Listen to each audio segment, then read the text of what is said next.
Kerala state service pensioners association Kothamangalam ട്രഷറിക്ക് മുമ്പിൽ ധർണ നടത്തി. പെൻഷൻ പരിഷ്കരണ നടപടികൾ ഉടൻ ആരംഭിക്കണമെന്നതടക്കമുള്ള ആവശ്യങ്ങൾ ഉന്നയിച്ചാണ് സമരം നടത്തിയത്. Kerala state service pensioners association സംസ്ഥാന വ്യാപകമായി ട്രഷറികൾക്ക് മുമ്പിൽ ധർണ നടത്തിയിരുന്നു. ഇതിന്റെ ഭാഗമായാണ് കോതമംഗലം നിയോജക മണ്ഡലം കമ്മിറ്റി കോതമംഗലം ട്രഷറിക്ക് മുമ്പിൽ ധർണ സംഘടിപ്പിച്ചത്.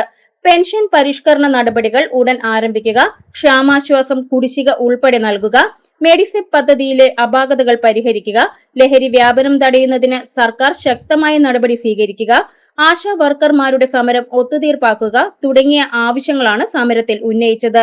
പെൻഷൻ പരിഷ്കരണ നടപടികൾ ഉടൻ ആരംഭിക്കുക,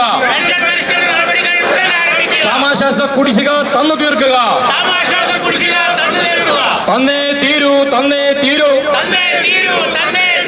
കുടിശ്ശിക മുഴുവൻ തന്നേ തീരൂ, അന്നേ തീരൂ ഞങ്ങളുടെ സമരം, KSSPA സിന്ദാബാദ്, എല്ലാം ഞങ്ങൾ ശരിയാക്കും എന്ന് പിണറായി പറഞ്ഞിട്ട്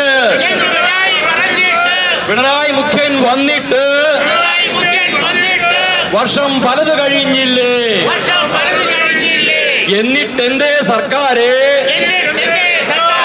ശരിയാക്കാനി എന്തുണ്ട്?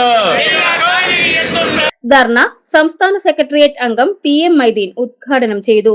നിയോജക മണ്ഡലം പ്രസിഡന്റ് CBJ അടപ്പൂർ അധ്യക്ഷത വഹിച്ചു.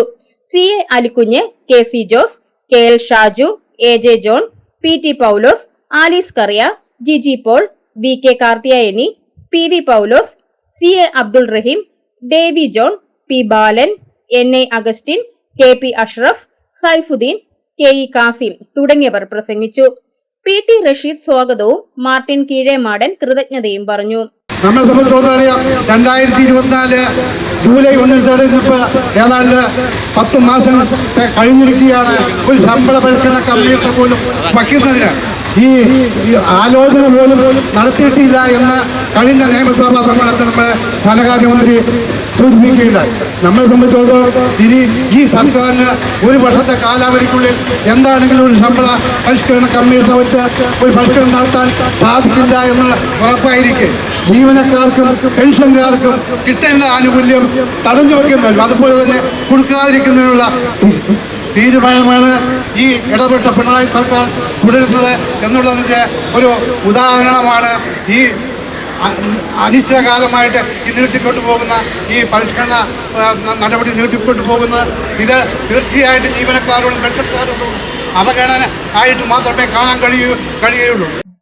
GTV news Kothamangalam.